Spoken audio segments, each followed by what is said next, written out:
think about all the people whose names are in the Bible, you recognize that a lot of them were very young people. Many of the prophets like Samuel and Isaiah and Jeremiah, they were called when they were probably just young men, maybe late teen years, early 20s. King David was very young when he was anointed king.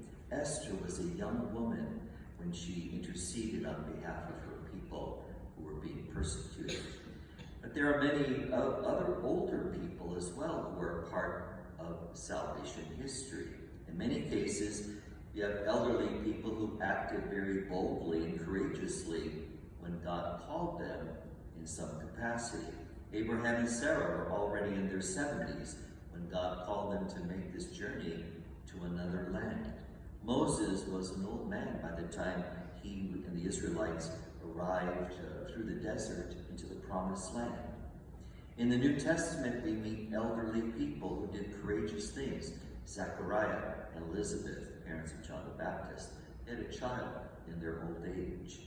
Simeon and Anna were very elderly, and they met the Christ child when his parents brought him into the temple, and then they went out and proclaimed the coming of the Messiah. Today's first reading tells us the story of another old man named Eleazar. Eleazar lived during a fearful time in Israel when the evil king Antiochus tried to suppress the Jewish faith. The king had a decree ordering the Jewish people to eat pork, to violate their dietary laws, under the pain of death. And Eleazar was a Jewish priest or scribe who was apprehended, arrested, interrogated. He was told that he had to eat pork in order to save his life. Even his close friends and his family members encouraged him to do this rather than die. They even suggested that he pretend to eat the meat in order to be saved. But Eleazar rejected all of these alternatives. He realized that, the love of God and the love of God's law is more important than anything else.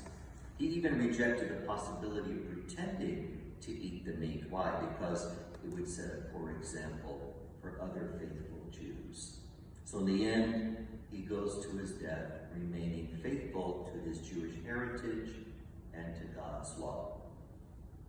Listen to how the reading describes his actions.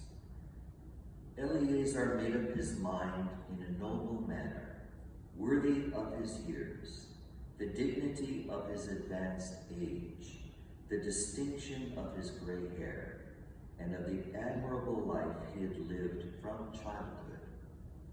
Then it goes on. This is how he died, leaving in his death a model of courage, an unforgettable example of virtue, not only for the young, but for the whole nation. Isn't the example of Eleazar relevant to all of us here today?